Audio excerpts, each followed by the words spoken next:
아,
네, 안녕하세요. 원주 청년관장 이면호 목사 인사드립니다. 네, 오늘 2022년도 마지막 북콘서트입니다. 사실 삶을 살아가면서 마지막이라고 하는 게 어떤 의미가 있을까 하는 그런 생각도 이렇게 스쳐가는 생각을 했습니다. 오늘 또 이렇게 강의하시는 분은 우리 고진아 목사님, 제가 양력이라든지 져서 소개 안 하려고 합니다. 너무나 또 귀한 또 시를 쓰시는 우리 감리교회 보배로운 목사님인 거 잘 아실 겁니다. 그래서 제가 인문학 강의를 부탁드리고 이 책을 거의 읽었거든요. 책은 이게 이제 2015년도에 출간된 책인데 얼마 전에 제가 고 목사님과 이렇게 문의할 게 있어서 전화를 드리면서 2015년도 일쇄가 된 게 어디 보관돼 있던 게 지금도 이제 온 거예요. 아니 어떻게 이렇게 좋은 책이 일쇄밖에 안 됐을까? 제가 사실 놀랐습니다. 제가 고 목사님 있다고 일부러 이렇게 좋은 얘기 하려고 하는 게 아니라 너무너무 귀한 내용들이 여긴 보배 같은 책들이 아주 보물들이 이 안에 가득 찬 것을, 그래서 저도 이 안에 담겨져 있는 책들을 다 읽을 수는 없겠지만 몇 권 정도는 제 자신을 위해서 공부하려고 합니다. 오늘 정말 고 목사님 좋은 강의 또 기대되고, 얼마 전에 갔더니만은 올해 나온 야생초 밥상을 목사님께서 선물해 주셨는데 제가 지금도 감당하지 못할 내용이, 여기 보니까 저한테 영원한 청년 이면호 목사님 해서, 아니 어떻게 저한테 영원한, 저는 지금도 꼰대를 향해서 가고 있는데, 그래서 요즘도 내가 이제 말을 좀 줄이자 스스로 했는데도 나이 먹어가는 게 꼰대가 돼가는, 그래서 저도 스스로 반성을 많이 하는데, 아니 고 목사님이 어떻게 저한테 영원한 청년으로 이렇게 해서 저를 어떻게 감당하라고. 그러나 제가 속에서 너무나 기분 좋고 한편으로는 그래 영원한 청년으로 살아가자 노력하는 가운데 있습니다. 너무너무 이렇게 여러분들 참석해 주셔서 감사하고, 그 시작은 우리 박인철 목사님 기도하고 이어서 고진아 목사님 바로 이제 강연해 주시겠습니다.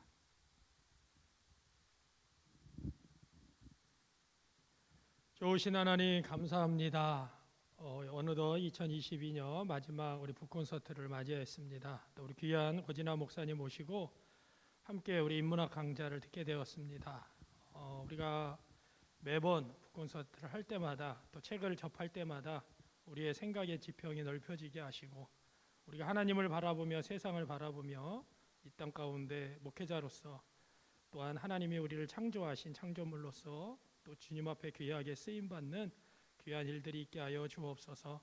특별히 오늘 이 시간 우리에게 귀한 시간을 허락해 주신 우리 고진아 목사님에게도 함께하여 주시사 정말 영육 간의 강건함을 허락하여 주시고 오늘 또한 강의를 통하여서 서로 간의 귀한 유익의 시간이 될 수 있도록 인도하여 주옵소서.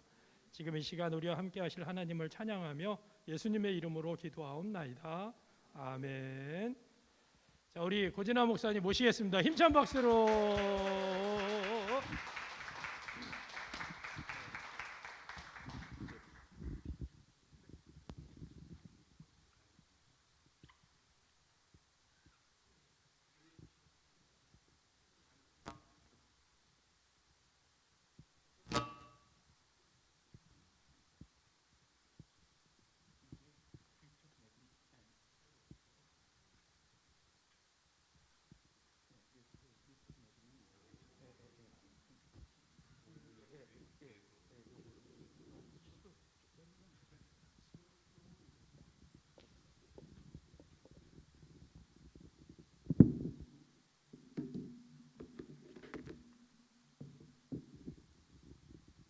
여러분 반갑습니다.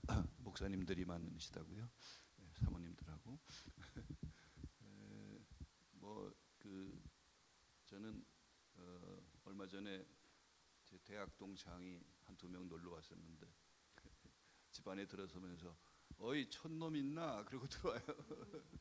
제가 촌놈이거든요. 여기 영월 주천 영월 주천이 제 고향이에요. 농업고등학교 나오고 그래서 그 친구가 날 보고서 어이 촌놈 그래도 내가 이제 신학대학 처음 갔을 때 자기소개할 때 제가 저 촌에서 왔습니다. 저 촌놈입니다 그랬거든요. 그거를 이 친구가 여태 기억하고 있는 거예요. 그래서 뭐 촌놈이라 그래도 전혀 서운하지 않고 지금은 뭐 저 시골에 저 승안동에 사는데 시골에 사니까 촌노죠. 촌노. 늙는 거 늙어간다는 거 서운하지 않고 참 좋다 이런 생각을 하고 삽니다. 우리 이면호 목사님이 영원한 청년이라고 내가 책에다 서명해 줬다고 해서 고마워하시는데 제가 지금은 이제 저도 이거보다 작은 공간에서 카페 교회를 하다가 몇 년 전에 은퇴했어요. 이제 나이가 돼서 은퇴했는데 하루는 이제 예배 중에 그 32살쯤 된 청년이 있어요. 결혼하는 사람. 자네는 몇 살인가 그랬더니 제가 32입니다. 그래서 아직 젊구만. 그리고 이제 그 옆에 있는 아줌마한테 올해 몇이시오 그랬더니 48이래. 그래서 역시 젊으시구만 그랬어요. 근데 어떻게 그 아줌마가 나한테 항의해요. 어떻게 32살하고 48하고 어떻게 똑같이 다 젊다 그러시죠? 그랬더니 그래서 제가 그랬죠. 그대들 안에 있는 하나님은 영원히 젊으시거든. 이제 좀 앉아서 하겠습니다. 이제 제가 나이 먹는 게 좋다고 그랬는데 그 좋은 것 중에 하나는 이런 자각이 올 때 참 좋아요. 무슨 말인가 하면 어느 날 아침마다 이제 동네 마을길 산책하는데 어느 날 산책하다가 문득 생각하니까 사람이 대부분 다 그렇지만 내가 어떻게 태어났는지 왜 태어났는지 몰라요. 여러분 아시나요? 그리고 언제 죽을지도 몰라. 그러니까 태어난 걸 모르고 죽는 걸 모르면은 아주 세상에 무식쟁이 가운데 제일 무식쟁이잖아요. 근데 뭐 저만 그런 게 아니라 대부분 사람이 다 그렇죠. 자기가 온 곳을 모르고 갈 곳을 모르잖아요. 예, 그러니까 무식쟁이에요. 그러니까 하나님 앞에서 우리가 뭐 잘났다고 폼잡을 게 하나도 없어. 예, 그 근원이신 분 앞에서는 우리가 폼잡을 게 하나도 없다. 뭐 이런 생각을 합니다. 뭐 PPT를 좀 만들어 왔는데 여기도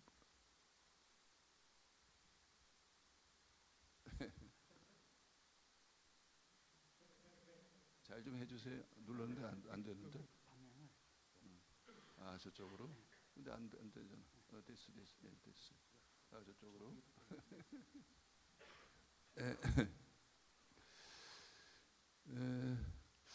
그래서 그 우리는 결국은 그 평생 배워야 됩니다. 죽을 때도 학생부군 이러잖아요. 죽을 때까지도 학생이에요. 그러니까 이 사람은 죽었는데 학생으로 살다가 이제 마지막으로 간다 그런 얘기거든요. 우리 학생으로 사는 건데 제가 이제 이명하 목사님이 친구인 그 김정률 목사라고 저 삼척의 청소년 마을이라고 해요. 학교 이름도 뗐어. 일종의 대안학교인데 거기 졸업생들 2명이 졸업한다고 날 보고 와서 축사를 해달라 그래가지고 갔어요. 이게 거기 갔더니 졸업생이 딱 2명이더라고. 거기는 뭐 어쨌든 여러 가지 과정을 거쳐서 자기가 독립적인 존재가 됐다고 했을 때 아주 거창하게 무슨 존재의 선언을 하고 졸업을 해. 그래서 한 놈이 나와서 지 존재의 선언을 했어. 거창하게. 그러고서 뭐라 그러는가 하면 사람들이 졸업하냐고 그러시는데요. 인생의 졸업이 어디 있겠어요. 야. 그래서 내가 그 얘기 듣고서 인생의 졸업이 어디 있겠어요. 이제 또 배움의 시작인 거죠. 그렇게 얘기하는 거예요. 그래서 내가 그 친구 보고 그랬어. 너 지금 한 얘기는 굉장히 큰 깨달음이다. 그 깨달음을 평생 가지고 가라. 그런 얘기를 했던 기억이 있습니다. 그러니까 이제 뭐 제 인생도 이렇게 스스로 돌아보면 그 인생의 매듭들이 있잖아요. 뭐 연애하고 결혼하고 또 애 낳고 그리고 또 살다가 보면 아프고 또 이렇게 늙고 이런 과정들이 있는데 그 과정 속에서 끝없이 우리들은 인생을 배우는 거예요. 제가 몇 년 전에 이 왼쪽 팔에 엘보에 문제가 생겨가지고서 재활의학과를 다녔어요. 저 무실동에는 재활의학과를 며칠 갔는데 그 가가지고서 뭐 하는 게 뭐 물리치료하는 거죠. 그래서 사흘째 물리치료를 하고 났는데 간호사가 그래요. 의사 선생님이 보자 그러십니다. 그래서 갔어요. 갔더니 이 의사가 참 괜찮은 의사예요. 나중에 보니까 날 보고서 선생님 이거 여기 문제 생긴 거 치료해도 잘 안 낫습니다. 그래서 내가 왜 그렇습니까? 그랬더니 이제 연세가 드셔서 그렇습니다. 그렇게 얘기하는 거예요. 그럼 내가 어떻게 해야 됩니까? 그러니까 이젠 받아들이고 사셔야 됩니다. 그리고 병원을 나와서 집에 오는데 되게 서운한 거야. 근데 받아들여야 된다고 얘기를 하니까 그래서 집에 와가지고서 뭐 결심을 했어요. 그래 내가 받아들이겠다. 이제 병원 안 가겠다. 그리고 잤는데 이상하게 그 이튿날 아침에 멀쩡한 거예요. 여태 멀쩡해요. 지금 한 4, 5년 지났는데. 그래서 제가 그때 배운 게 받아들인다는 게 이렇게 소중한 거구나. 그래서 애지간히 아프면 병원 안 갑니다. 거의 안 가요. 안 가고 저는 한번 내시경을 한 번도 해본 적이 없어요. 뭐 자랑할 건 아니고 한 번도 해본 적이 없어요. 그리고 이제 애지간히 아프면 그냥 받아들입니다. 그러니까 그 받아들임의 배움 그것을 이제 그 재활의학과 선생을 통해서 배웠죠. 그래서 제가 새 책이 나오면 그 선생님을 꼭 찾아가서 책을 드립니다. 한 40밖에 안 되는데 그리고 가면 꼭 선생님이라고 그래요. 선생님이 소중한 가르쳐 주셨습니다. 자, 뭐 이런 얘기 하다 보면은 시간이 다 갈 것 같고.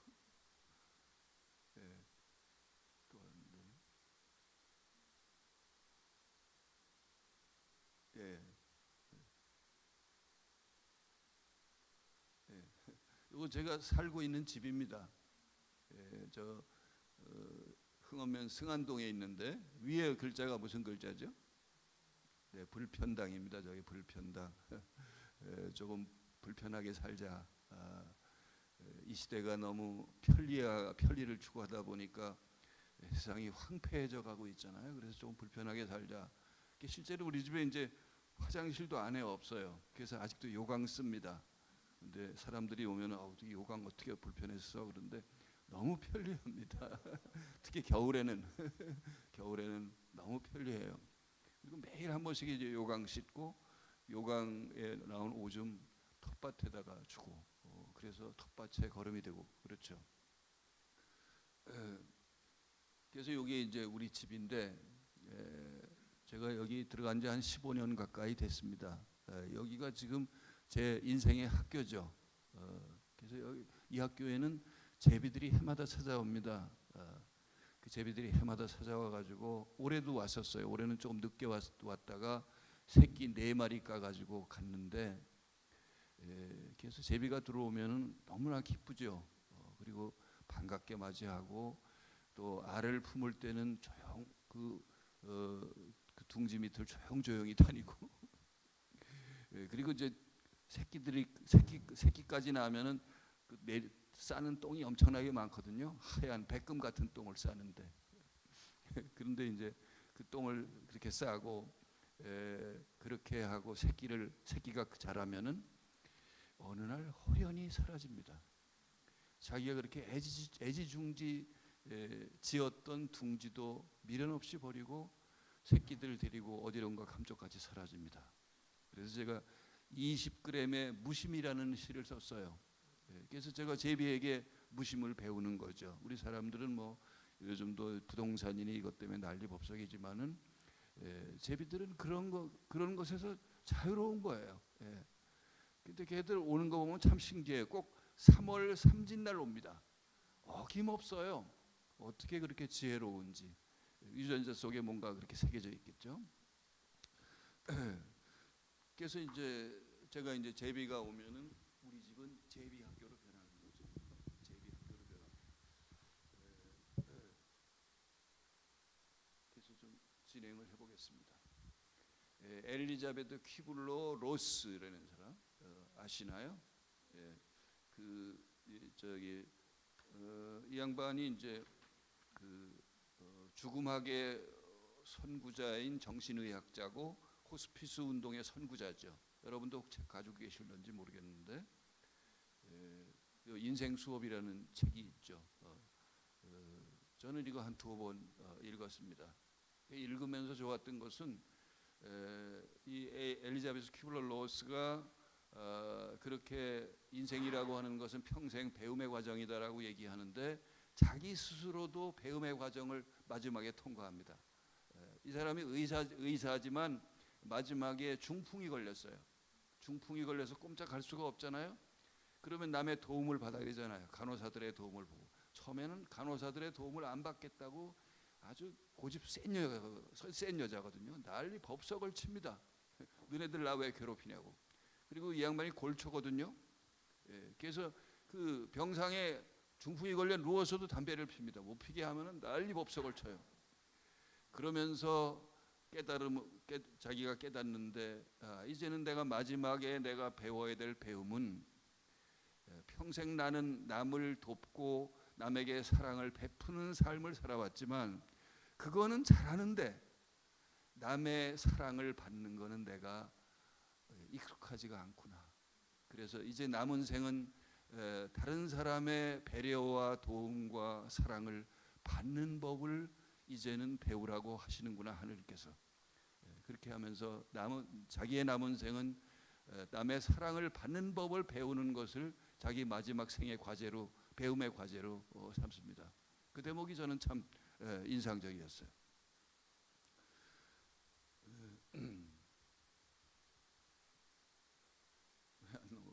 넘어갔네. 여기 이제 책은 도치라고 아까 임 목사님 얘기하셨지만 이 책 임 목사님하고 또 인연도 묘해요. 뭐 그 전에도 알았지만 재작년인가 서울서 기차 타고 내려오다가 열차간에서 우연히 만났어요. 그래서 한참 대화하고 올해 들어와서 이렇게 연락을 주셨는데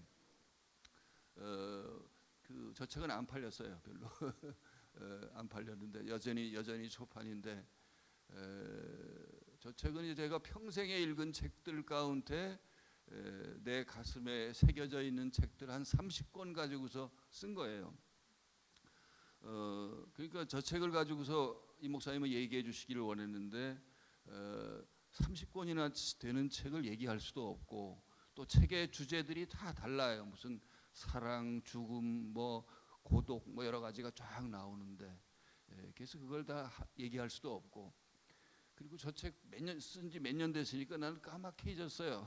그러니까 다시 읽어야 돼 저거 강의하려면. 근데 읽기 싫더라고. 그래서 최근에 내가 관심 갖고 있는 거 가지고 얘기를 하겠다. 얘기하면서 이 책에 있는 내용도 조금씩 나오게 되면 그냥 덧붙이겠다 이런 말씀을 드립니다. 그래서 이제 저 책은 도치라고 그랬는데 저기 지금 도치 나오잖아요. 그래서 책은 왜 도치인가? 저 책 제목을 붙일 때 이제 고심을 했죠.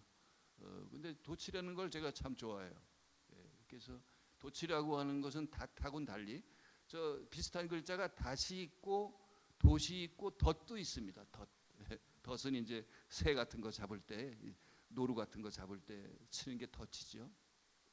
그래서 대비되는 말이 돛하고 닻인데 닻은 배를 이제 닻을 내려서 묶어두는 거예요. 근데 이제 돛은 펴가지고서 앞으로 나아가는 것의 상징인 거죠. 그래서 책은 그렇습니다. 책은 우리를 앞으로 나아가게 합니다.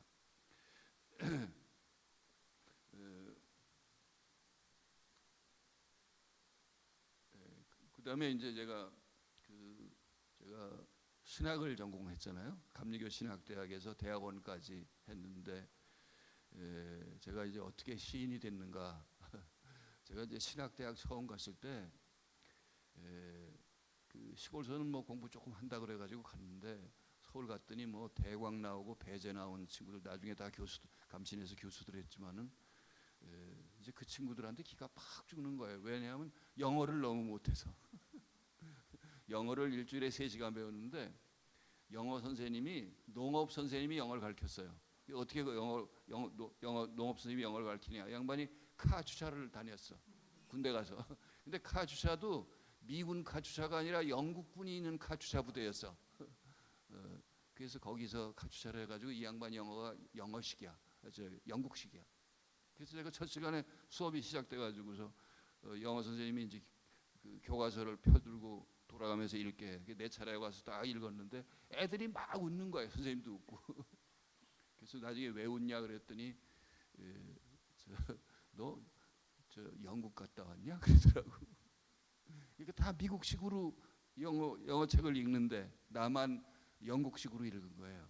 그러니까 그 다음부터 기가 팍 죽어가지고 공부하기도 싫고 그리고 이제 신학이라고 하는 게 여기 신학 공부하신 분들은 알지만 특히 우리 때는 지금은 어떤지 몰라도 신학 공부하려면 철학을 많이 강조하잖아요. 뭐 해겔 공부해야 되고 또 실존 철학 뭐 키에르케고리나 뭐 다 공부해야 되고 그러니까 신학과 철학이 아주 밀접하게 연결되어 있거든요. 그리고 더군다나 이제 감리교 신학대학 교수들이 되게 독일서 공부를 많이 한 분들이에요. 그러니까 이제 독일 신학이 많이 강조가 됐죠.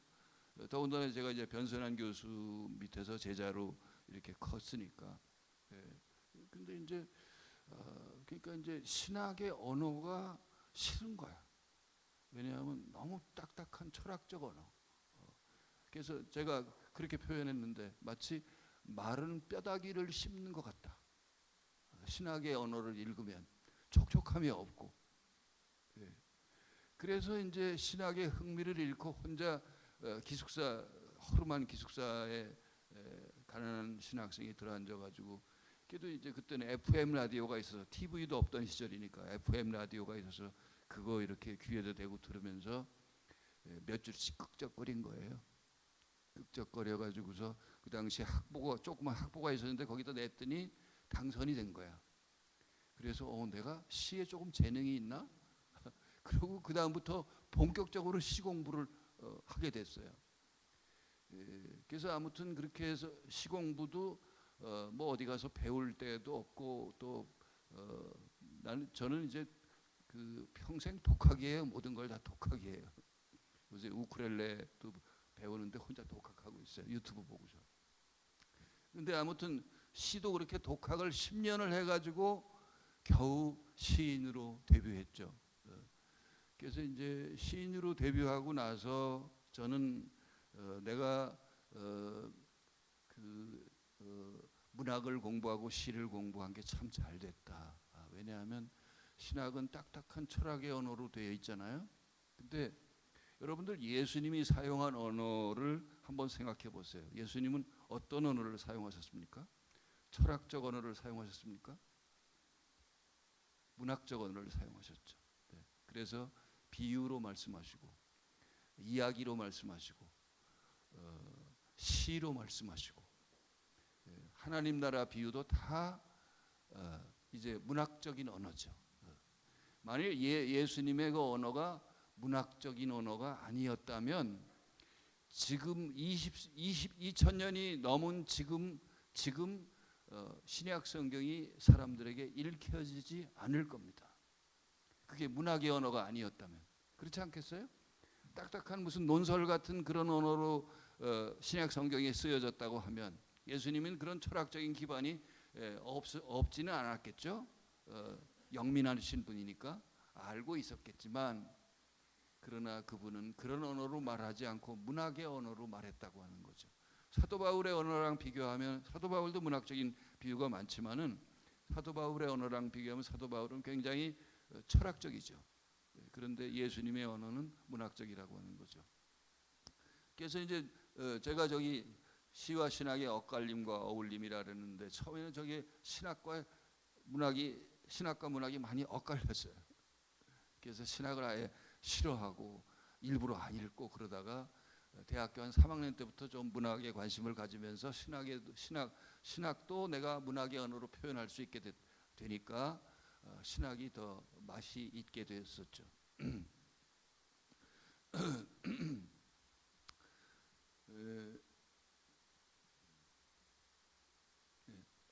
그래서 저거는 제가 만든 말인데 문학이 경전의 충분 조건은 아니지만 경전의 필요 조건이다.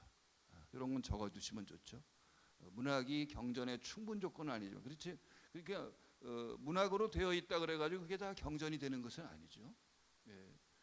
그 안에 신적인 영감도 들어가 있어야 되고 그런 건데 그러나 경전의 문학은 꼭 필요한 조건이다. 그러니까 뭐 불교 경전을 봐도 그렇고요. 불교 경전을 봐도 그렇고 또 저기 이슬람 경전을 봐도 그렇고 세계의 모든 경전들이 우리나라 원불교 경전을 봐도 그렇고 굉장히 문학적입니다. 이야기로 되어 있고 시로 되어 있고 상징적인 언어로 되어 있는 거죠. 그렇기 때문에 그 문학은 경전에 꼭 필요한 조건이다. 제가 그렇게 말씀을 드리는 겁니다.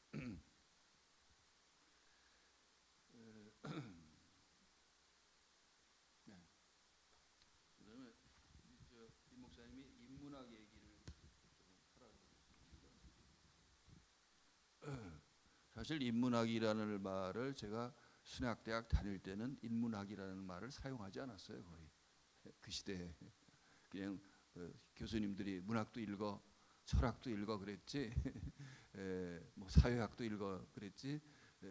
인문학이라는 표현을 잘 사용하지 않고 인문학이 우리나라에 많이 회자되기 시작한 건 80년대 이후에 인문학이라는 말을 하게 됐죠. 요거 사전적인 정의인데 한번 읽어보겠습니다. 인문학의 상대적인 개념으로 주로 인간과 관련된 근원적인 문제나 사상 문화 등을 중점적으로 연구하는 학문, 자연과학의 객관적인 자연현상을 다루는 학문인데 반해 인문학은 인간의 가치와 관련된 재반 문제를 연구의 영역으로 삽니다. 여기 인간의 가치와 관련된 이 표현이 중요하겠죠. 결국 인간의 가치라고 하는 것은 무엇이 인간다운 삶을 사는가 하는 것이 인문학의 에센스라는 거죠. 근데 이제 이런 인문학에 대한 관심이 그 1990년대가 지나면서 조금 변하기 시작해요. 그래서 여기 요거 지나고요. 예. 그다음에 그래서 이제 통섭이라는 말이 나오기 시작합니다. 예. 그러니까 여기 이제 통섭에 대해서 제가 여기 써놨는데, 이 통자가 큰 줄기라는 뜻이에요. 큰 줄기를 섭자는 잡는다는 거예요. 큰 줄기를 잡는 거예요. 그래서 서로 다른 것을 묶어서 새로운 것을 만드는 거죠. 그래서 여기서는 인문사회과학과 자연과학이 그저 같이 어울립니다. 그러니까 그래서 요즘에 과학책을 보더라도 이따가 제가 소개할 몇 권의 책이 있는데 그 과학책들을 보면은 굉장히 과학책임에도 불구하고 굉장히 문학적이고 굉장히 시적이고 또 굉장히 철학적이고, 그래서 이게 다 통섭되어 있습니다. 통섭되어 있어요. 그러니까 저 같은 사람한테는 딱 좋은 거죠. 저는 이제 당신 학문을 뭘 했어? 그러면 내가 신학했다고 안 그러고 저는 자학했어요 그럽니다. 그러니까 저 닥치는 대로 읽었거든요. 내가 뭐 하나에 이렇게 꽂히면 그 관련된 책을 필요한 건 다 모조리 읽는 거야. 그리고 끝나면 다른 데로 가야 할 길이 생기면 또 그리 가고, 이렇게 해서 저는 거의 자학인데 그래서 우리 집에 오면은 이제 책이 많이 주고 그래서 많이 줄어들었습니다만 별별 책들이 다 있습니다. 무슨 박쥐에 대한 책도 있고요. 뭐 생물학, 물리학, 하여간 심지어는 이따가도 얘기하겠습니다. 지렁이에 관련된 책들도 우리 집에 많이 있습니다. 통섭과 관련해서 잠깐 얘기하고 싶은 것은 그 개미 있잖아요. 개미. 이 개미를 보면요, 인간보다 더 영민하죠. 영민해서 태풍이나 이런 게 오면은, 지난 여름에도 태풍 올 때 집사람이 하루 아침에 나와가지고 여보 저 개미들이 이동하고 있어. 대량으로 이동하고 있어. 이제 이번 태풍 크게 올 것 같아. 그러더라고. 그러니까 개들이 어떻게 기상학을 알았을까요? 그러니까 그 개미 안에는 기상학, 그리고 이 기후의 변화에 대한 거, 그리고 세계 천지 만물의 변화를 얘들이 알고 있어. 저 천지 만물의 변화를 아는 그런 학문을 뭐라 그러죠? 동양학에서 주역이라 그러죠. 주역이라 그러죠. 그러니까 개미는 주역을 연구한 적도 없는데 천지 만물의 변화를 다 알고 있는 거야. 그러니까 비가 올 거를 안다고 하는 것은 이제 그 천지 만물의 조화와 변화를 다 알고 있다는 거죠. 그리고 이제 이 개미가 말이죠. 개미는 꽃에게 수정도 합니다. 우리는 대개 이제 꽃에 수정하는 것은, 꽃가루 바지하는 것은 어떤 걸 알고 있어요, 여러분들? 나비나 꿀벌 정도로 알고 있죠. 근데 개미도 수정해요. 제가 좋아하는 야생초 가운데 비단풀이라는 게 있습니다. 비단풀. 아까 저 책에도 나오는데, 비단풀, 이제 우리 집 사람이 비단풀 가지고도 요리했어요. 비단풀이 항암 작용이 가장 뛰어난 식물 가운데 하나입니다. 그래서 우리 마당에도 나면은 아주 애지중지 키웁니다. 예초기를 빌 때도 그것만은 남겨두고 키우는데, 근데 저도 궁금했어요. 얘네는 도대체 꽃이 작아요. 눈에 보이지도 않을 정도로 작거든요. 보라색 꽃이 피는데 작아. 얘네는 뭐가 수정할까? 그래서 하루는 자세히 이렇게 보니까 잔 개미들이 막 몰려와가지고 그 꽃이 핀 비단풀 위에 와서 엉켜 있어요. 그래서 제가 눈이 안 좋으니까 돋보기 갖다가 이렇게 봤어요. 그랬더니 그 꽃에 잔개미가 올라가가지고 꿀을 빨아. 그러니까 결국은 지금 제가 말씀드린 이 개미와 비단풀의 이 어울림 혹은 조화라고 하는 것은 공생이죠. 이런 공생은 결국은 식물학이나 동물학의 영역인데, 나는 거기에서 종교적인 신비를 본 거예요. 그러니까 이런 식으로 우리가 인생의 문제, 내가 만나는 사물들을 들여다볼 수 있으면은 우리들은 통섭하는 학문을 하는 거예요. 통섭하는 학문. 예. 저는 뭐 학문이라는 게 꼭 책만 읽어야 된다고 생각하지 않습니다.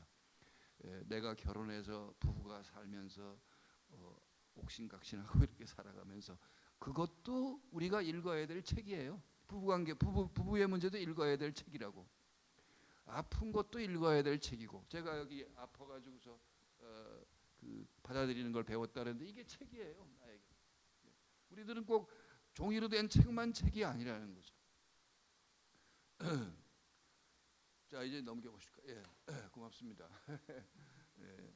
그래서 이제 제가 그래서 생태인문학이라고 그랬는데 왜 생태 앞에 생태자를 붙였는가 하면 기존 인문학이 자칫 인간 중심의 가치에만 매몰될 가능성이 있기 때문에 기존의 인문학이라고 하는 것이. 그러니까 이제는 생태학은 필수적입니다. 생태의 문제는 필수적이에요. 뭐 신학이고 철학이고 과학이고 뭐 철학이고 모든 학문에 필수적으로 생태의 문제를 붙이지 않으면 안 돼요. 왜냐하면 우리가 지금 올겨울에도 이 기후가 지금 이상해. 추워야 될 때인데 춥질 않아. 그래서 어디는 막 꽃이 피고 난리법석이래. 개나리가 피고 말이죠. 이런 심각한 기후 변화를 겪는데 이것은 앞으로 점점 더해질 가능성이 많죠. 그래서 이제 우리들은 계속 넘겨보겠습니다. 그래서 이제 자연이 없으면 인간도 없다. 자연이 없으면 인간도 없다. 그러니까 우리는 지금까지 자연을 인간의 지배대상으로 여기면서 살았는데 그런 욕망, 그런 잘못된 인식을 우리들은 내려놓고 자연이 없으면 나도 없다고 하는 자각을 가지고서 이제 살아야 되겠죠. 고맙습니다. 잘 넘겨주시네. 제가 이제 내 생태 인문학의 화두라고 거창하게 붙였는데 세간양건 사경도 꼭 넘겨주세요. 이거는 이제 제가 좋아하는 유명한 서예가가 내가 이 글귀가 참 좋아서 마음에 새기고 싶다. 당신이 붓글씨를 써보내달라 그랬더니 이렇게 멋진 붓글씨를 써보내줬어요. 그 다음 넘겨주세요. 이거 뜻은 뭔가 하면 세상에서 두 가지 큰 일은 받고하는 일과 책 읽는 일이다. 동의하십니까? 교회에서 얘기하면 아멘 하는데. 제가 이제 늙음하게 이 추사 김정희의 이 글귀가 가슴에 팍 와닿았어요. 그래서 제 서재 방문 위에다가 지금 아까 써준 그 글귀 붙여놨어요. 붙여놓고 아침에 나갈 때 한번 보고 들어와서도 또 한번 보고 내가 세상에 큰 일을 지금 하고 있는가. 그래서 제가 텃밭 조그만 걸 이렇게 하지만은 어쨌든 그거 하면서 저는 내가 세상에 태어나서 해야 할 일을 하고 있다 이런 생각을 하죠. 넘겨주세요. 그래서 결국 밭을 간다고 하는 것은 내 몸의 양식과 관계가 있고 독서, 책을 읽는 것은 내 마음과 영혼의 양식과 관계가 있는 거죠. 그래서 이제 오늘날 우리들은 밭을 갈지 않고 그 돈밭만 갈라 그러죠. 돈밭. 돈밭을 갈아가지고 먹고 살려고 애를 쓰죠. 뭐 시대가 그러니까 어쩔 수 없지만 할 수 있으면 여러분 베란다 구석회라도 몇 가지 식물이라도 키워서 잡숴보세요. 그냥 마트에서 사다 먹는 거하고 느낌이 다릅니다. 그리고 이제 앞으로 우리 시대는 내가 먹을 건 내가 해결해야 되는 쪽으로 시대가 바뀔 겁니다. 그래서 저는 소농주의자예요. 이젠 작은 텃밭이라도 가꿔야 된다. 이제 그런 생각을 합니다. 그리고 넘겨주세요. 저기 이제 그 밭이 나오고 건강한 양식이 나오고 지렁이가 나오는데 지렁이 그 땅이 비옥해야 농사가 잘 되겠죠. 근데 비옥한 땅을 파보면 그 안에 뭐가 있는가 하면 지렁이가 반드시 있습니다. 근데 우리나라 농토 대부분에는 지렁이가 있을까요, 없을까요? 거의 없습니다. 왜?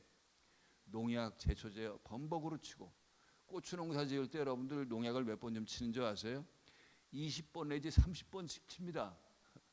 그럼 그 밭에 지렁이가 살 수 있겠어요? 못 살죠. 거기다가 인공 비료 막 뿌려대잖아요. 지금 보면은 이를테면 저기 논농사를 짓고 나면 뭐가 남아요? 볏짚이 남잖아요. 볏짚을 그 땅으로 돌려보내야 되는데 안 돌려보내고 뭐 합니까? 사료로 다 가져가. 둥글게 말아서. 그러니까 그 땅은 뭘 먹고서 그 다음에 벼를 키우는가 하면 이제 그 농협이나 이런 데서 송해서 사는 거름과 비료빨로 크는 거예요. 그러니까 그 땅들은 거의 대부분 죽은 땅이라고 봐야 되죠. 저기 이제 지렁이를 보여주셨는데 조금 이따 앞쪽을 넘겨주세요. 예. 그래서 이제 저는 이제 아까도 얘기했지만 지렁이에 관련된 책을 여러 권 봤습니다. 뭐 하나 꽂히면 저는 봐요. 예.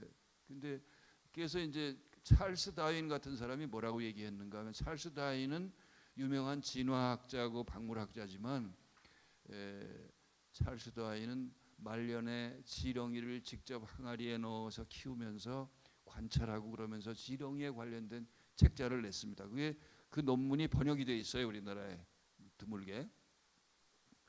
그래서 이제 그 논문도 읽어보고 그러는데 지렁이가 뭐라 그러는가 하면 이 지구 위에 있는 동물들 가운데 이 하등 동물로 취급받는 지렁이만큼 훌륭한 일을 하는 동물이 없다. 이렇게 얘기합니다. 예. 그러니까 예, 넘겨주세요. 예. 넘겨주세요. 예. 그래서 요건 제가 지렁이와 관련된 시인데 지렁이 밭이라는 시인데 우리 여기 신앙송가가 계시죠? 김영욱 선생님. 네, 사모님이라고 안 부르겠습니다. 요거 좀 낭송해 주시겠어요? 나오요. 예, 예, 그냥 보시고 입 좀 쉬려고. 어제 감기가 걸려가지고 목소리가 좀 허스키한 목소리 더 좋아. 지렁이 밭. 와, 지렁이 밭이 됐네요. 텃밭에 무시를 뿌리던 아내의 말이 우스워 킬킬대며 대꾸한다. 누군가는 자연의 정원사라고 부르던데 멋진 호명이네요. 호미에 찍히지 않게 조심해야겠어요. 꿈틀대는 지렁이 보면 악귀를 본 듯 소스라치던 그녀가 지렁이를 흠감하다니. 지렁이나 땅강아지 같은 생물은 눈을 씻고 보아도 볼 수 없던 황폐해진 밭을 기름지게 하기 위해 그동안 얼마나 애를 썼던가. 들판에 풀을 베어다 넣고 아침마다 요강에 오줌을 쏟아붓고 음식물 쓰레기를 모아서 넣었다. 그렇게 하길 10여 년. 마침내 지렁이들이 우글우글 붐비는 옥토가 된 것. 흙을 먹고 분변토를 토해내는 지구를 살리는 예술가. 캄캄한 땅속이라 볼 수는 없지만 온몸이 부신 그가 쓰는 글씨가 궁금해 호미로 살살 부드러운 흙을 파헤치며 오늘도 무씨를 뿌린다. 아주 멋진 신앙송 잘 들었습니다. 네, 넘겨주세요. 네.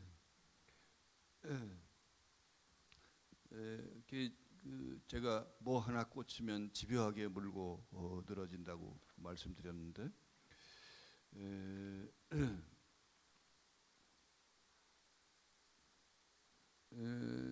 그래서 이제 뭐 그 지렁이의 중요성에 대해서는 더 이상은 제가 말씀을 안 드리겠고 아무리 얘기해도 사람들은 관심이 없어요. 시골 사람들도 관심이 없어요. 지렁이까지 관심이 없어요. 그래서 저기 조세 캠벨 얘기가 나오는데 캠벨이 한 얘기 가운데 가장 제 가슴을 후벼팠던 얘기가 자기는 자기가 좋아하는 희열을 따라 산다는 거예요. 그리고 그대도 그대의 희열을 따라 살아라. 이런 얘기를 합니다. 넘겨주세요. 저게 이제 신화의 힘이라는 책인데 일부러 제가 이 책 사진을 찍어 가져왔습니다. 저는 저 신화의 힘이라는 책은 내 인생에 엄청난 영향을 미친 책입니다. 이게 한 500페이지 되는, 한 4, 500페이지 되는 책인데 저 책을 저는 한 5번쯤 읽었습니다. 그러니까 제 인생의 시야를 확 틔워주었고 종교 간의 경계를 확 뛰어넘게 해주었고, 그리고 저기 소위 신학과 문학, 철학, 이 모든 것을 아우르는 소위, 이 양반도 자팍을 옹호해요. 자기 스스로 자팍자라 그러지 않지만 자팍을 옹호해요. 이 양반은 세계적으로 유명한 신화학자지만 박사학위가 없어요. 이 양반은 박사를 우습게 하라. 박사하고 계시면 죄송한데 박사를 우습게 하라. 왜냐하면 박사는 꼭 한 분야밖에 모르는 거지. 그러니까 이 양반은 그렇게 박사 되기를 거부했어요. 거부하고 전 세계를 돌아다니면서 신화를 수집하고 연구하고 집필하고 그러면서 살았어요. 그래서 저도 여러분들이 뭐 하나가 여러분의 가슴을 뜨겁게 하면 그걸 위해서 10년이고 20년이고 하십시오. 저는 시에 꽂혀가지고 무려 40년을 썼습니다. 40년을 써도 그거는 지루하지 않아요.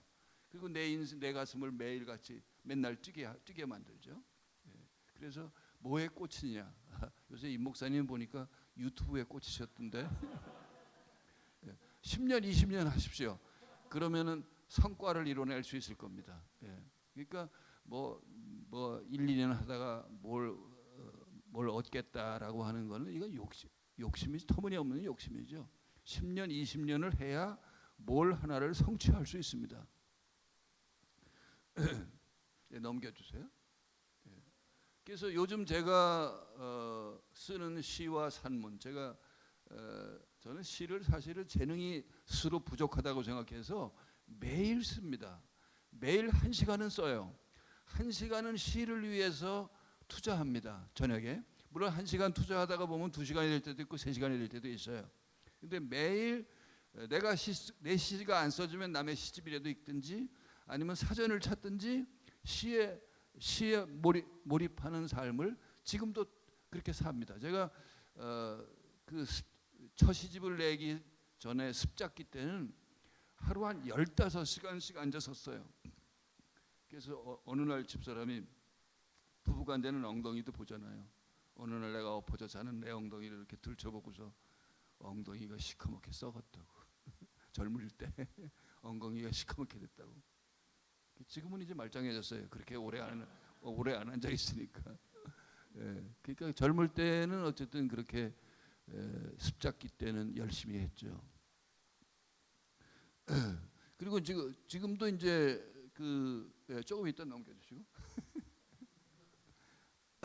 산문도 지금 한 달에 제가 3군데 연재하고 있습니다. 요즘에 강원도 원주 행복 원주라는데 지금 연재 하나 하고 있어요. 농민신문에도 하고 있고 또 다른 곳에도 하고 있고. 그러니까 이제 내가 산문 쓰고 이런 거 모두 다 내 노동과 독서로부터 나오는 겁니다. 그다음 넘겨주세요. 요건 이제 유명한 헨리 데이비스 소로우의 말인데, 인류의 족적을 회고하고 역사를 인식하며 예술과 문학의 성취를 연구하기 위해서는 동쪽으로 향해야 하고 미래를 향하기 위해서는 진취적 기상과 모험심을 가지고 서쪽으로 향해야 된다. 여기서 이제 동쪽으로 향해야 된다는 것은 이 동양을 얘기하는 거겠죠. 동양. 그러니까 예술과 문학 이걸 더 깊이 알기 위해서는 동양을 연구해야 되고, 그다음에 뒤에 미래를 향하기 위해서 진취적 기상 어쩌고 하는 것은 과학을 의미하는 거죠. 그러니까 19세기 사람답게 이야기를 했어요. 이 데이비드 소로우가. 넘겨주세요. 그래서 내가 내 인생을 바꾼 또 하나의 책 가운데 월든입니다. 여러분도 아시고 계시겠지만 이 책은 여러분들 꼭 보십시오. 그러니까 이 양반이 자기가 직접 2년 동안 숲에 들어가 살면서 그 경험 가지고서 쓴 책입니다. 그리고 동서양을 아우르는 뛰어난 철학자죠. 그리고 21세기에는 생태학자로 사람들에게 많이 주목받고 있는 인물이죠. 넘겨주세요. 그런데 제 생각은 조금 다르게, 이 사람은 그 19세기 사람답게 그 시대의 한계를 가지고서 얘기했지만, 저는 과학과 문명의 한계를 극복하고 지구 종말의 위기를 헤쳐나가기 위해서 우리들은 야생으로 돌아가야 한다. 이게 제 생각입니다. 야생으로 돌아가야 된다. 넘겨주세요. 그래서 제가 양파 이야기를 하나 하려고 그러는데, 양파 이야기 넘겨주세요. 여기 양파의 도복이라 그랬죠. 그 도복자가 뭔가 하면 픽 쓰러진다는 얘기예요. 도복 쓰러지는 거예요. 쓰러져서 자빠지는 거예요.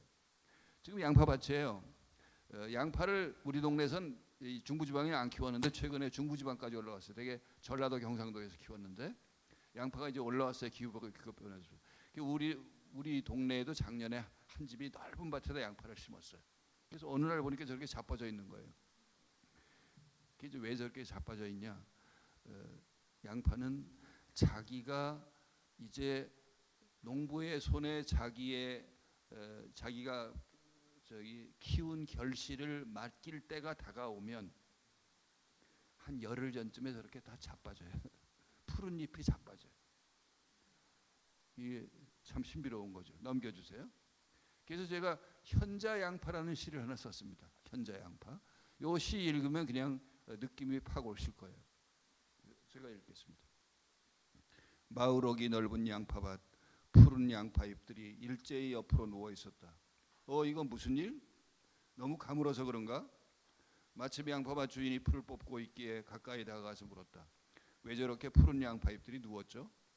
저걸 도복이라 그러는데요. 양파는 저렇게 옆으로 쓰러지면서 열흘 안에 수확할 때가 되었다는 것을 알려주는 거예요.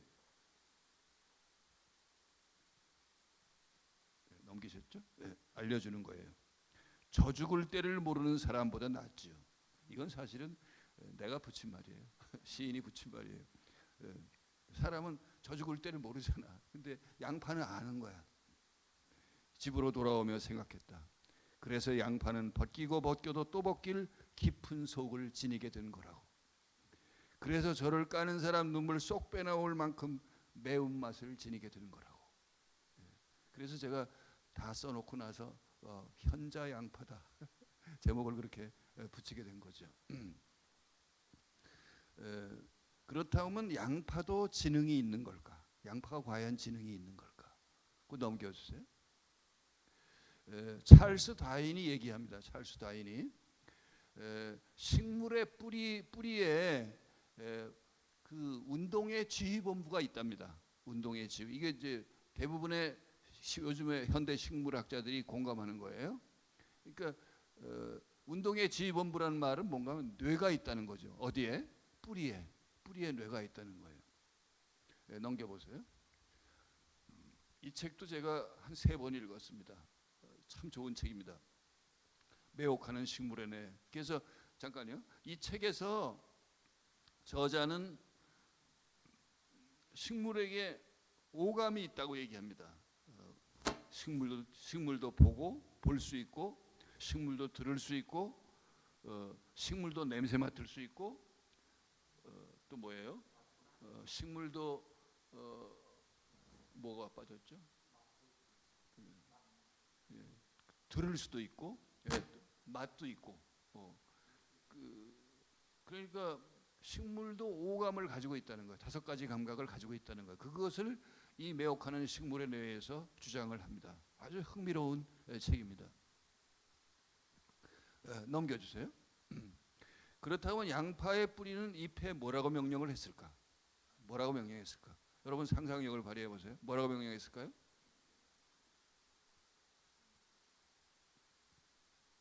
넘겨주세요. 그러니까 양파의 뿌리는 양파에게 너 이제 자빠져. 너 이제 농부에게 네 몸을 맡겨야 될 때가 됐어. 너 자빠져. 이렇게 명령한 거죠. 참 신비롭잖아요. 그렇다고 한다면 성경에서는 식물을 어떻게 보았을까 하는 얘기를 잠깐 하고 넘어가려고 합니다. 신께서 6해 동안 만물을 창조했는데 셋째 날에 뭘 창조합니까? 식물을 창조합니다. 그리고 여섯째 날에 인간을 창조하죠. 누가 선배입니까? 누가 선배예요? 예, 식물이 선배죠. 넘겨주세요. 지금 식물이 선배라고 말씀하셨는데 과학에서 어떻게 설명하는가를 들어보겠습니다. 식물의 성경에서 왜 식물을 선배로 앞에 놓았는지가 과학이 설명해 줍니다. 35억 년 전에 광합성을 할 수 있는 세포들이 등장합니다. 35억 년 전에 광합성을 할 수 있는 세포들은 뭐예요? 결국 뭐가 됐을까요? 나중에 괄호 열고 식물이 됐겠죠. 그러면 인간은 언제? 인간은 20만 년 전 현생 인류인 호모 사피엔스가 출현합니다. 넘겨주세요. 그러니까 만일 우리가 35억 년을 1년으로 보면 인류가 생겨난 20만 년은 겨우 30분에 해당해요. 그 밑에 설명해놨죠. 식물이 1월 1일 0시에 탄생했다면 현생 인류는 12월 30일 밤 11시 30분에 지구에 도착한 거예요. 네, 넘겨주세요. 그렇다고 한다면 이 생물학적 관점에서 볼 때 식물과 인간 누가 더 중요할까? 제가 힌트를 드릴게요. 넘겨주세요. 결국은 식물 또는 인간이 지구에서 사라지는 경우에 무슨 일이 벌어질까를 우리가 상상해 보면은 식물과 인간 누가 중요한지를 알 수 있습니다. 네, 넘겨주세요. 자, 식물이 내일 당장 사라진다면 어떻게 될까요? 동물이나 또 고등동물이나 인간은 몇 달 혹은 몇 년을 살지 못하고 몇 달을 버티지 못하고 사라지겠죠. 지구 위에서 식물이 사라진다 그러면. 그 다음에 넘겨주세요. 인간이 지구에 사라진다 그러면 어떻게 될까? 몇 년 후에 식물이 인간의 거주지를 다 장악해버리겠죠. 그리고 10년, 100년 안에 인간이 이룩한 모든 문명이 식물로 뒤덮이게 되겠죠. 여러분 시골 같은 데 가시다가 폐가 같은 걸 보셨나요? 폐가에 가보면은 뭘로 덮여 있습니까? 식물로 덮여 있습니다. 옛날 폐가에 흙벽이든 부엌이든 마루든 다 풀로 덮여 있어요. 몇 년 정도 지나게 되면. 네, 넘겨주세요. 그래서 제가 이제 성서가 가르치는 생태윤리를 얘기해주는 중요한 책 하나를 몇 년 전에 발견했는데 지금은 절판돼서 찾기가 어려워요. 헌책방에 혹시 있을런지 모르겠어요. 이 책은 구하실 수 있으면 꼭 구하시고 책을 구할 수 없으면 도서관에서도 빌려서 복사라도 해서 꼭 보시기 바랍니다. 성서 속에서 어떻게 생태의 문제를 얘기하는가. 예, 넘겨주세요. 그 책 속에 나오는 한 예만 들고 넘어갑니다. 저희 레위기 11장 9절에 10절인데 물속에서 우글거리는 고깃대나 물속에서 살고 있는 모든 동물 가운데서 지느러미가 없고 비늘이 없는 것은 너희가 피해야 된다. 고기를 먹어서는 안 된다. 지느러미가 없고 비늘이 없는 것. 넘겨주세요. 지느러미가 없고 비늘이 없는 건 뭘까요? 한번 얘기해 보세요. 뭘까요? 예? 물속에 사는 것 가운데 지느러미가 없고 비늘이 없는 거 뭘까요? 오징어.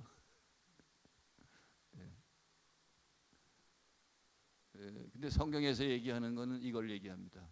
넘겨주세요. 예. 개구리를 얘기합니다. 개구리.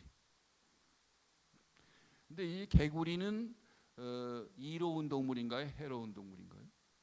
이로운 동물이죠. 왜냐하면 뭐 파리, 모기 이렇게 해충들을 잡아먹죠. 넘겨주세요. 그런데 방글라데시에서 1970년대에 이 개구리 넓적다리를 프랑스 사람들이 아주 좋아해서 그 넓적다리를 해서 프랑스에 수출을 했어요. 아마 대량으로 잡았겠죠. 어마어마하게 잡았겠죠. 근데 개구리 넓적다리는 제 어릴 때 먹어봤어요. 제 시골에 사니까 단백질이 부족하니까 맨날 얼굴에 버짐 피고 얼굴에 머리에 기계충 생기고 그랬어요 어릴 때. 그러니까 이제 가을 되면은 개구리 살이 통통하거든요. 그러면 초가을에 나가가지고 개구리 잡아가지고서 애들하고 불에 구워 먹고 그랬어요. 개구리 넓적다리를. 근데 이 책에 읽다 보니까 개구리 넓적다리를 프랑스 놈들이 그렇게 좋아한대. 그래서 개구리 넓적다리를 수출해가지고 돈은 벌었는데 무서운 전염병이 방글라데시에 엄습한 거죠. 무서운 전염병이 뭔지 아세요? 말라리아. 그 이전 1970년 이전에는 방글라데시에도 말라리아가 그렇게 전염되지 않았었대요. 근데 개구리를 다 잡아버리니까 말라리아가 기승을 부렸던 거죠. 그것을 이제 성서 생태학자가 하나의 예로 듭니다. 넘겨주세요. 여기요. 고대 유대인들이 개구리를 보호한 것은 생물 다양성을 보호하고 지속 가능한 삶을 유지하려는 그들의 생태학적 철학 때문이다. 성경에 보면 돼지고기 먹지 말라는 말도 나오죠. 레위기에 보면 돼지고기 보면 왜 돼지고기는 왜 먹지 말라 그러는가 하면 그게 부정한 동물이라서 그런 게 아니라 돼지가 엄청나게 먹잖아요. 일도 안 하고 돼지는 처먹기만 하잖아. 그러니까 이 양식이 부족하고 자원이 터무니없이 부족한 유대인들로서는 돼지를 그냥 두면 안 되는 거야. 돼지를 못 키우게 하거나 그래야 돼. 그래서 그렇게 얘기했다는 거죠. 이 성서 생태학 속에 나오는 이야기 가운데 하나입니다. 자, 그다음에 넘어가 보겠습니다. 그럼 인디안들은 어떻게 생각했을까? 인디안들은요, 식물은 인간을 그들의 자손으로 생각했다. 야, 인디안들의 생각이에요. 인간은 식물의 자손이라는 거예요. 아주 노골적으로 이렇게 얘기합니다. 그리고 식물은 오래전부터 우리의 스승이자 치유자다. 이것도 인디안들이 하는 얘기입니다. 넘겨주세요. 체로키족과 크리코족인데 미국 쪽의 인디안들입니다. 이들은 이렇게 얘기해요. 식물은 그들이 자손인 인류의 고통에 연민을 느끼기 때문에 뭘 느껴? 연민을 느끼기 때문에 인간의 고통에 연민을 느낀대. 누가? 식물이. 대단하잖아요. 이런 발상이라는 게. 그래서 인간의 질병에 필요한 치료제를 제공해 준다. 이걸 얘기해 주는 책이 스티븐 헤로드의 식물의 잃어버린 언어라고 하는 아주 놀라운 책입니다. 보여주세요. 요거는 지금도 구할 수 있습니다. 식물의 잃어버린 언어. 저는 이 책도 아주 한 두세 번 봤어요. 아주 중요한 책 가운데 하나입니다. 넘겨주세요. 그다음에 이제 치유의 에너지를 가진 식물 얘기를 잠깐 하려고 하는데 지금 저기에 보이는 건 넘겨주세요. 차풀이라는 겁니다. 차풀인데 저거는 그 개울가의 모래밭 같은 데 많아요. 그리고 우리 동네 우리 텃밭에도 있어요. 텃밭에도 있고 우리나라 도처에 저 차풀이 야생 차풀이 있습니다. 근데 얼마나 저거를 채취해 가지고 덮어 놓으면 그렇게 맛있어요. 오죽 맛있으면 차풀이라고 조상들이 이름을 붙였을까요? 오죽 맛있으면. 차풀 임 목사님 나중에 한번 오시면 내가 차풀 끓여 드릴게. 작년에 채취해 둔 게 있습니다. 근데 저 차풀은 밤이면 잎이 오그라들어요. 잎이 오그라드는데 이렇게 잎이 오그라드는 식물을 먹으면은 불면증이 사라진다는 거예요. 그러니까 해가 지면 잎이 오므라드는 거예요. 넘겨주세요. 그러니까 식물들은 잎의 생김새나 변화를 신호로 사람에게 자기의 쓰임새를 알려주는 거예요. 불면으로 고생하는 사람 나를 뜯어먹어라. 이렇게 알려주는 거예요. 야, 참 지혜롭죠? 넘겨보세요. 그래서 여기 이제 땅콩 얘기하는데 저 땅콩은 하나의 줄기에 오글오글하게 달리죠. 그래서 암 환자들은 땅콩을 먹지 말라 그럽니다.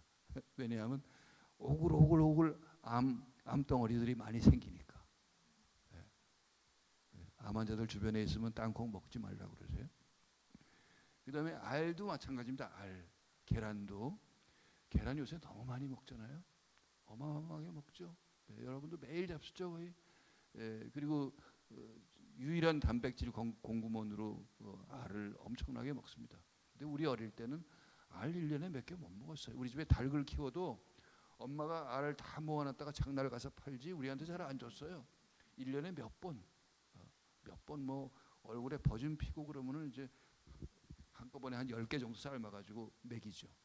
그리고 못 먹었어요. 요즘에 그 젊은 여성들 가운데도 작은 근종이 그렇게 많습니다. 알을 많이 먹는 것 관계가 있다고 어떤 민간 의학자가 얘기를 합니다. 알을 많이 먹는 거, 알 너무 많이 먹잖아요. 더군다나 이제 무정란을 많이 먹잖아요. 근데 씨 없는 걸 먹으면 씨 없는 사람이 될 가능성이 많다는 거죠. 이거는 명심해 두세요. 씨 없는 거 많이 먹지 말라. 그러면 씨 없는 사람이 될 가능성이 많다. 요즘 왜 젊은 여성들 가운데 불임이 그렇게 많은가? 무정란을 많이 먹으니까. 그다음에 마지막으로 우슬초인데, 우슬초는 잎과 줄기 여기에 보면은 쇠 무릎처럼 생겼어요. 소의 무릎처럼 생겼어요. 생긴 게. 그러니까 저 우슬초는 자기의 생김새를 통해서 무릎 관절염이 있는 사람에게 내가 좋으니까 드시오 이렇게 알려주는 거예요. 식물의 쓰임새, 식물의 모양을 자세히 보면 그 쓰임새를 우리들은 알 수 있는 식물들이 많다는 겁니다. 네. 그리고 우리가 야생에서 배울 것, 오늘날 우리 인간이 살아가는 삶의 자리가 가만히 보면 이제 공동체성이 점점 사라집니다. 공동체성 참 심각한데, 어쨌든 이 자본주의가 확산되면 확산될수록 이제 공동체성이 사라져요. 어른도 존경할 줄 모르고 또 그 서로 아끼고 보듬어 안을 줄도 모르고 이런 사회로 가고 있는데, 넘겨주세요. 근데 식물은 과연 어떨까? 식물들은 언제나 자신의 건강에 필요한 것보다 많은 양의 화학 물질을 만들어낸다. 그러니까 자기 건강에 필요한 것보다 더 많이 식물성 화학 물질을 만들어 가지고 남에게 주는 거예요. 식물은 혼자만 자기만 살자고 하지 않고 자기가 가지고 있는 화학 물질을 남에게 전해주는 거예요. 그러니까 식물 건강과 군락과 지구 생태계의 건강을 위해서 그렇게 한다는 거죠. 넘겨주세요. 그러니까 식물 군락의 이론에 병이 걸리면 식물들은 이를 감지하고 치료에 필요한 화학 물질을 제공해 주는 거죠. 여러분 그 제비들이 아까 제비 얘기했지만 제비들이 집 지을 때 나뭇가지하고 지푸라기하고 흙하고 이렇게 갖다 짓거든요. 까치도 그렇고. 근데 아무 나뭇가지나 아무 지푸라기나 물어다 짓는 게 아닙니다. 약효가 있는 지푸라기나 나뭇가지를 물어다가 집을 짓습니다. 까치도 그렇습니다. 그래서 그래야 다른 동물들이 범접을 못하게, 또 병균이나 이런 것들이 범접을 못하도록 약성이 있는 것들을 갖다가 짓는다는 거예요. 참 놀라워요. 특히 이제 식물이 제공해주는 인간에게 필요한 화학 물질인데, 여기 이제 파이토케미칼이라 그러는데, 케미칼은 화학을 뜻하는 거죠. 그러니까 식물성 화학 물질인데 파이토케미칼이라는 게 이게 굉장히 중요해요. 이 파이토케미칼은 모든 식물에 다 있는 건 아닙니다. 식물에 조금씩은 다 있어요. 근데 특히 어디에 파이토케미칼이 많은가 하면 야생에서 사람의 손을 타지 않고 자라는 식물에 파이토케미칼이 많습니다. 그러니까 척박한 땅에서 자라는 식물일수록 파이토케미칼이 많아요. 그러니까 하우스 속에서, 온실 속에서 따뜻하게 물 뿌려주고 이렇게 해서 속성으로 자라는 것에 파이토케미칼이 많을까요? 적죠. 거의 없다고 보면 되죠. 요즘에 수경재배도 한다 그러죠. 물만 뿌려가지고 파이토케미칼이 있을까요? 없다고 보면 되죠. 그러니까 야생의 풀들의 파이토케미칼이 많다는 거예요. 저 세 가지 효과를 얘기했는데, 항산화 효과. 항산화는 무슨 말입니까? 노화 예방. 노화 예방을 항산화라고 말합니다. 노화를 예방. 우리가 빨리 늙지 말아야 되잖아요. 오랫동안 피부가 탱탱해야 되고 그러길 원하잖아요. 예, 그러려면 저 파이토케미칼을 섭취해야 되는 거죠. 그다음에 면역력 강화와 항암 작용 이 세 가지를 파이토케미칼이 한다는 겁니다. 근데 이것도 이를테면 그 하우스에서 재배한 것보다 야생에서 재배한 게 더 파이토케미칼이 많고 그거 더군다나 사람이 재배하지 않고 저절로 나는 풀들의 파이토케미칼이 더 많다는 거죠. 네, 넘겨보세요. 자 이제 마지막으로 식물은 그럼 과연 영물인가? 식물은 영물인가? 저기 지금 두 나무가 이렇게 붙어 있는 거 저걸 뭐라 그러죠? 네, 연리지라 그러죠. 네, 넘겨보세요. 이 구절은 그 뭐야?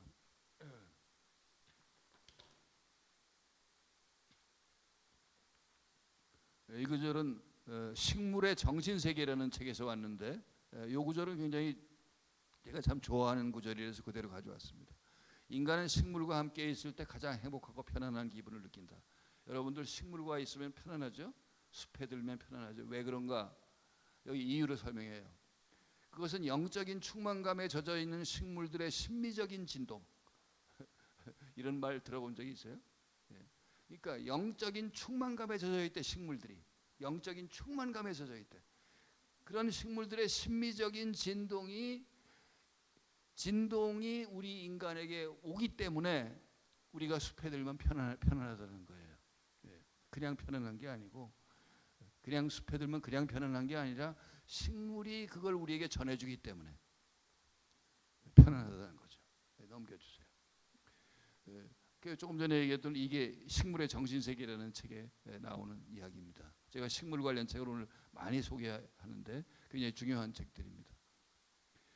그 다음에 이제 제가 말씀드리려고 하는 그 야생초는 먹거리면서 약초입니다. 그래서 이제 저 유명한 식약동원이라는 말이 있는데 식약동원 음식과 약은 그 뿌리가 같다. 여기 저 주부님들 앉아 계시지만 요새 남자들도 주부가 있지만은 사실은 그 우리가 먹는 밥은 사실은 약입니다. 밥이 약이에요. 그래서 제가 써놨잖아요. 밥상은 약상이다. 예. 그러니까 우리가 병원에나 가야 약이 있다고 생각하는데 그게 아니죠. 우리가 먹는 밥이 약이고 우리가 먹는 식물이 약인 거죠. 근데 이제 그 중에서도 특별히 야생초를 우리들은 소중하게 여겨야 된다는 거죠. 그 우리 집안에만 제가 사는 집이 한옥인데 뒤란하고 앞에서 한 200평 정도 돼요. 집이 들어앉아 있으니까 뭐 나머지는 한 100평 정도 되겠죠. 100평이 안 되겠죠. 100평이 조금 넘거나. 근데 거기에 한 해는 내가 이렇게 봄부터 가을까지 나는 야생초, 내가 심지 않은 야생초가 몇 종이나 있나를 1년 내내 헤아려 봤어요. 그랬더니 먹을 수 있는 야생초가 몇 종이나 우리 집안에 들어왔는가 하면 80종. 그래서 우리 집 사람은 우리 집안을 뭐라고 그러는가 하면 장터라고 부릅니다. 재료비 영혼의 장터, 공짜로 먹는 거죠. 그래서 우리들은 여름에는 무슨 야채 이런 거 안 사 먹습니다. 다 이렇게 뜯어 먹어요. 그리고 이제 겨울에 먹을 것들도 다 채취해 가지고서 그 데쳐서 얼려놨다가 겨울에 이제 그걸로 그 철편 같은 거 뽑아 가지고 먹고 소화도 잘 됩니다. 그렇게 해서 야생초랑 우리가 함께 사는데 이제 식량 위기 시대가 본격적으로 도래했습니다. 지금 이 속도가 너무너무 빨라져 가지고 참 걱정이에요. 그러니까 제가 이제 나이가 70인데 내가 10년 더 살면 별하별 꼴을 다 보고 갈 것 같다. 그래서 어떨 때는 빨리 가는 것도 좋겠다. 이런 생각도 듭니다. 그러니까 뭐가 닥칠지 알 수가 없어요. 뭐가 올지. 만일 이제 우리는 기껏해야 쌀만 자주 자급이 되잖아요. 콩, 밀, 보리, 나머지 다 수입입니다. 중국이나 인도나 다른 나라로 대개 다 수입이에요. 근데 그 사람들이 식량을 무기화해 버리면 우리는 뭘 먹을 거예요? 쌀만 먹고 살 수는 없잖아요. 그런 위기가 왔을 때 야생초는 저는 하나의 대안이 될 수 있다. 근데 야생초를 뭐 저 산에 올라가 가지고 귀한 인삼이나 더덕, 산삼 뭐 이런 거 뭐 얘기하는 게 아니에요. 저는 집 주변에 나는 풀들 가운데 20가지만 알면, 우리나라 최고의 학자가 뭐라 그러는가 하면 20가지만 알면 못 고칠 질병이 없다. 그리고 먹을 수 있는 풀들이 그렇게 많이 있습니다. 근데 사람들은 이제 요리하기가 어려우니까, 사실은 이제 야생초는 요리하기가 어렵습니다. 그래서 그 어려운 요리를 우리 집 사람이 소명을 가지고서 10년 이상에 걸쳐서 책을 내왔던 거죠. 그래서 우리가 방송도 몇 번 출연했었는데, 그리고 이제 그 책도 그 동안에 2권 같이 냈고, 그리고 이제 집사람이 유튜브도 합니다. 한번 넘겨줘 보세요. 이게 이제 낸 책인데, 우리 가족이 펴는 책. 집사람이 요리하고 내가 글을 쓰고 우리 딸내미가 사진 찍었어요. 그래서 낸 책인데, 그리고 그다음에 야생초 마음이라는 책은 작년에 펴냈어요. 요거는 이제 제가 글씨 쓰고 딸내미가 그림 그렸어요. 우리 딸이 화가니까. 그래서 냈었고, 권포군의 건강요리라고 유튜브가 있습니다. 권포군의 건강요리, 거기에 이제 야생초를 비롯해 가지고 건강한 요리를 한 5, 60가지 했는데 딸내미가 시집가 가지고 못 찍고 있어요. 앞으로 넘겨주세요. 앞으로. 거기요. 요 책은 제가 최근에 책이 나와서 혹시 필요하신 분이 있을까 해서 지금 몇 권 가져왔어요. 필요하시면 요거는 제가 출판사에서 받은 가격으로 오늘 여러분들에게 드리려고 그럽니다. 그러니까 이게 3만 원짜리인데 그냥 2만 원에 필요하신 분들은 여기 5권 가져왔는데 가져가시면 되겠습니다. 그리고 뒤로 넘겨주시고요. 넘겨주시고 마지막으로 제가 뭐 자꾸 입으로 떠드는 것보다 우리 부부가 사는 얘기가 몇 년 전에 TV에 한번 나왔어요. 15분짜리인데 요거 영상 여러분이 보시는 걸로 오늘 제 강의는 마치겠습니다. 일단 요거 틀어주세요.